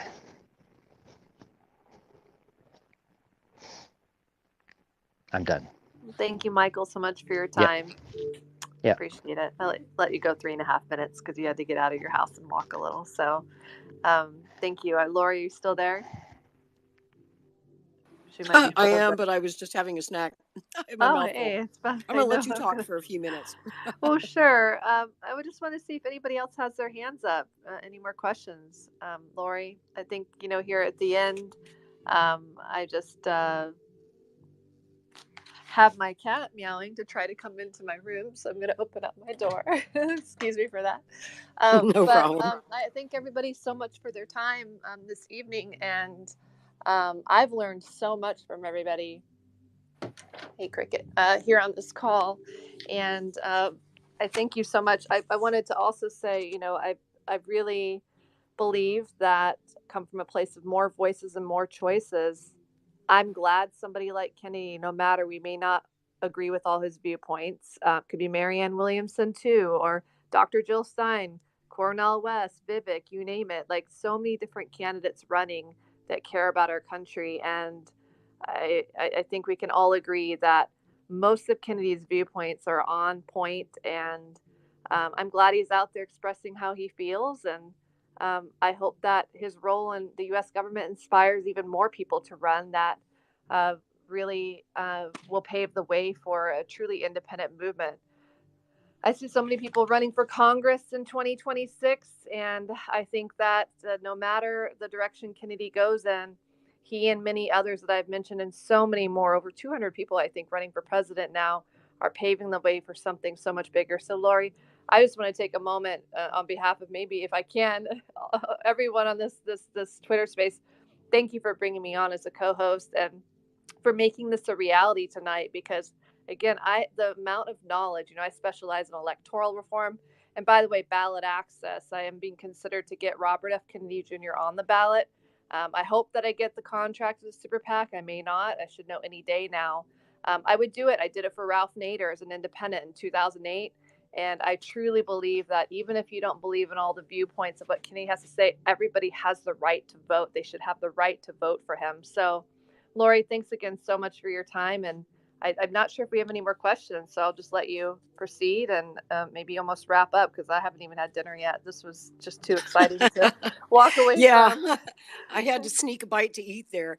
But I don't want to leave people out in the cold, because I know many of you have been waiting. So I tell you what, I'll extend the space another 30 minutes. We'll do another half hour and try to cycle through the rest of the folks who'd like to speak. Hopefully we can get to you all.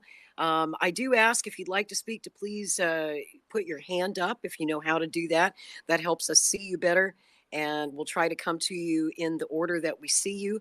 I see that Thomas has been trying to speak for a while and was having some technical difficulties earlier. So let's go to Thomas next.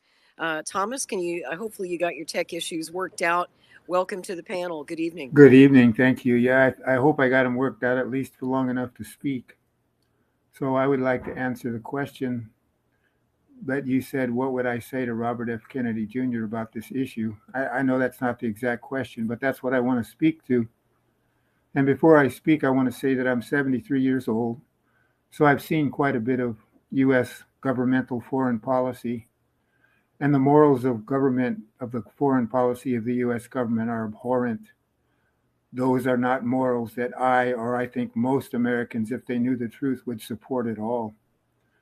I would say to Robert F. Kennedy, why are you supporting this state? Why? It was created out of terrorism. They're still the terrorists. They will be the terrorists until they're stopped.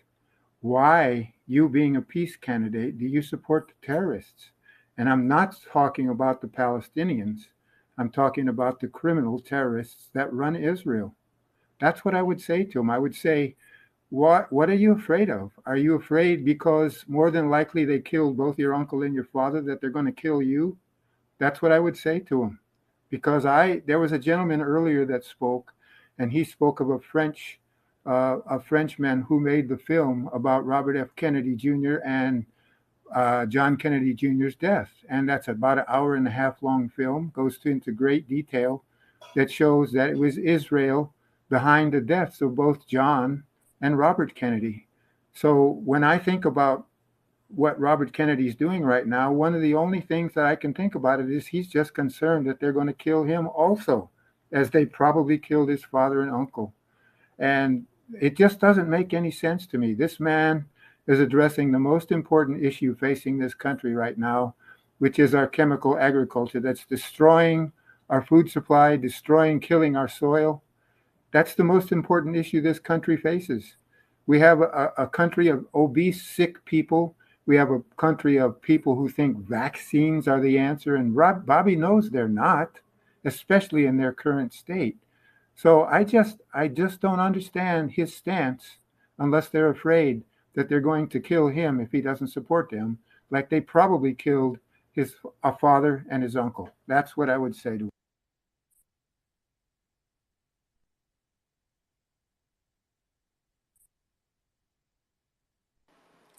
Excellent. I'd like to go to, I hope I pronounced the name correctly. Ayal? Ayal? I'm so sorry if I got your name wrong. Eyal, thank you. Good morning from Israel. Hello. I actually wanted to speak because I've heard Michael from Canada, but I can't leave what Thomas was just spewing conspiracy theory one after the other. It's quite amazing that first of all, people have no clue about the vibrant democratic country of Israel, which, like any other country in the world, does have flaws. I'll be the first person to admit it. Israel has a lot of flaws, but Israel is not a terror state. Israel is not an apartheid state.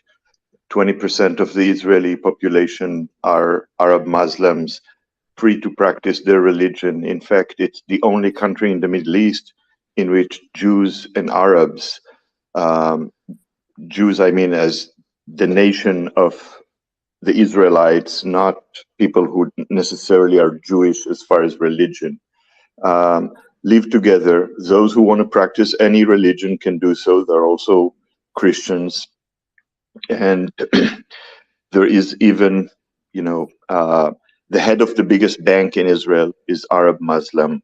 One of the judges on the Supreme Court, just, don't trust me, Google the name Joubran, Judge Joubran, Joubran, is a person who sent an Israeli Prime Minister, Olmert, to jail for criminal reasons, because even in our not so perfect country, prime ministers face the court if they're doing something wrong and being thrown to jail. And, I can go on and on. I just wanted to say to Michael, who spoke before the conspiracy theorist that was after him, that I would be very interested to hear what does he mean that he live with people from Antifa doesn't allow him to talk, because that's a concept that I don't understand what it is, and I want to understand more about what is Antifa and what's their reach and how come they are, people he live with don't allow him to talk. Thank you. I just added Michael back as a speaker. Hopefully he can answer your question real quick. Michael, you want to jump in there and answer that? Sure. What was the question? Sorry, my I'm not. headset died, so I hope you can hear me. No, this is okay. I hear you. I wanted to understand, how big is this Antifa and their influence, and what does it mean that you live with people from Antifa that don't allow you to talk in your room or house or whatever it is? It's a concept that I just don't understand what it means. Yeah, it's crazy. I'm even nervous about speaking about it outside here. I'm like trying to avoid pedestrians because I live in East Vancouver. Antifa is just a group of thugs who they're all rabid anti-Zionists, but they're far left-wing thugs. I don't know if you Google it or look them up on YouTube, you'll see just how awful they are. You should see the posters my roommates have on their walls. They're good people. I have nothing wrong, nothing against Antifa individuals, because they do mean well. But they beat up conservatives, and it's just awful.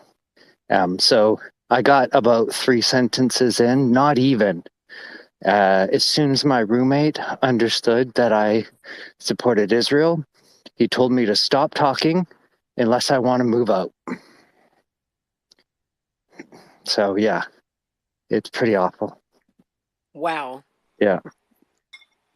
One thing that I really did want to add that I forgot to say when I was speaking earlier is that the Arab states that attacked Israel to try to wipe it out, they've ruthlessly destroyed ancient Jewish cultures from their lands to Israel, knowing they were going to go there to wipe them out finally. These ancient Jewish cultures, like for example, 1/3 of Baghdad was Jewish. Now there's like 4. Now there's 4 Jews in Algeria and I forget which other country. They have no Jews. Like these nations no longer have Jews. These people lived in those nations for thousands of years. In Iraq, they were there since 587 BCE when they were expelled or Jerusalem was taken over.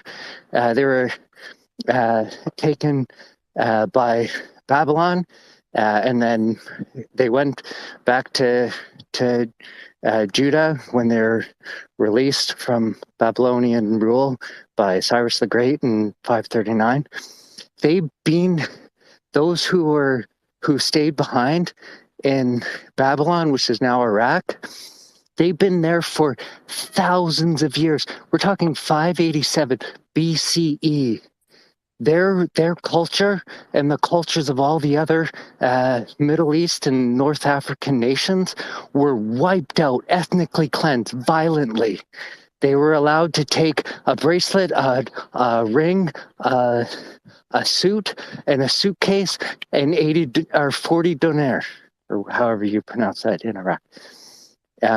They were ruthlessly destroyed, these ancient cultures, 900,000.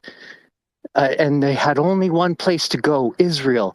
Israel is a land of refugees. The majority of... You still there? Hello? Oh, yeah. Michael, The You cut out majority there of... for a minute, Michael. The I'm going to majority ask you to of land your plane Israeli... here pretty quickly. Okay, real quick. The majority of Israelis are the descendants of these refugees. Israel is a land of refugees. 900,000 is enough. None of these people have the right to return to any of these nations, and God forbid they ever tried. So I think we're even. That's more than the Palestinians who were thrown out in the Nakba. And many of them left voluntarily. And the reason why they kept their keys with them was because they expected to return quickly after Israel was wiped off the map.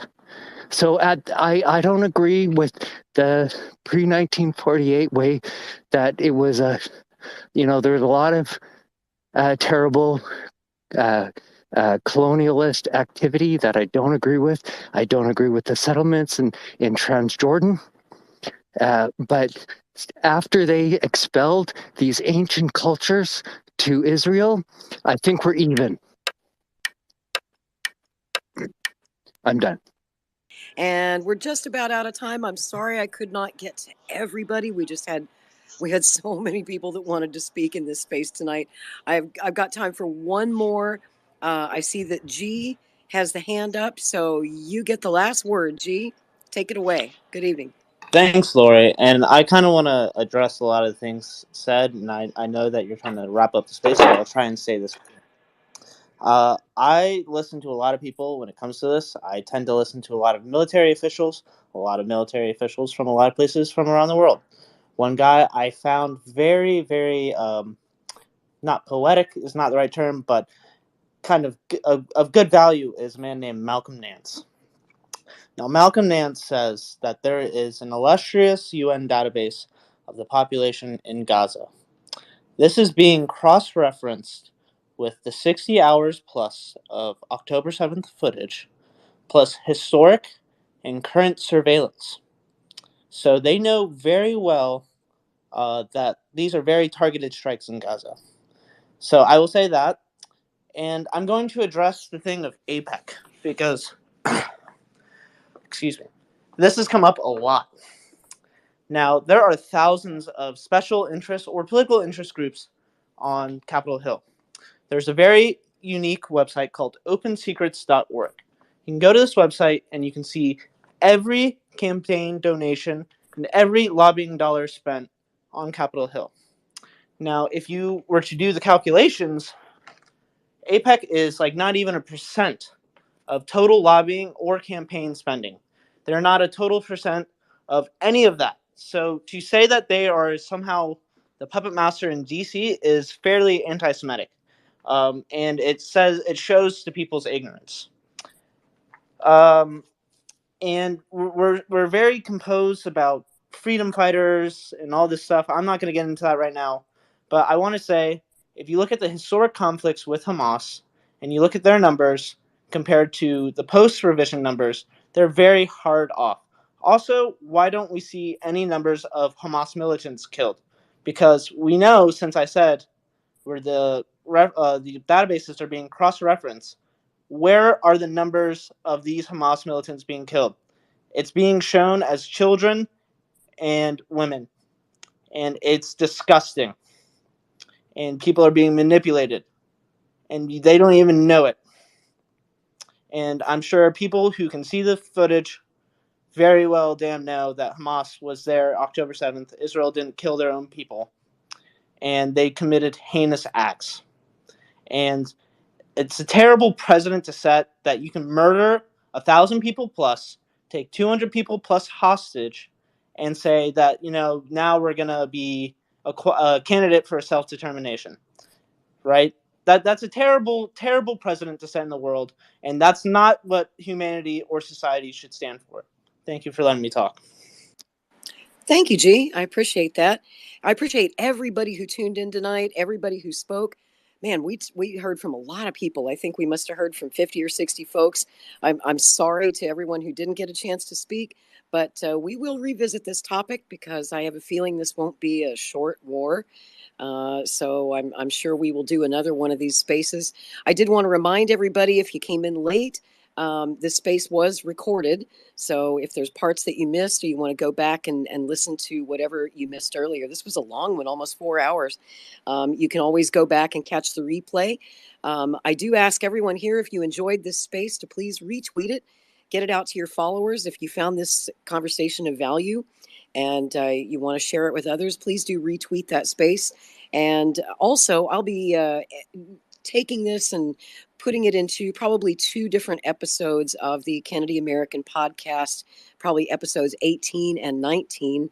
And those will be available for future reference and future listening on our YouTube channel, which is Kennedy Americans. Also on our Rumble channel, which is rumble.com/Kennedy Americans.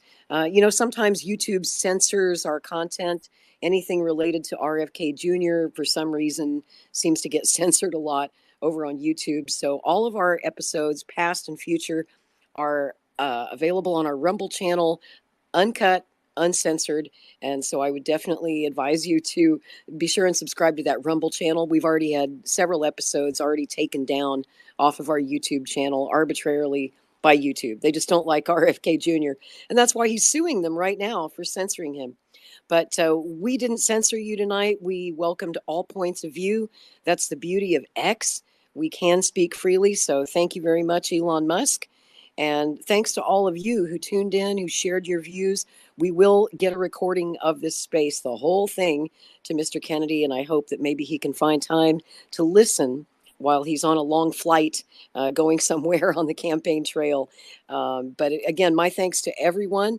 My thanks to Carlos Gonzalez for co-hosting with me tonight. My lovely and talented co-host and co-moderator, Christina Tobin. Thank you so much, Christina.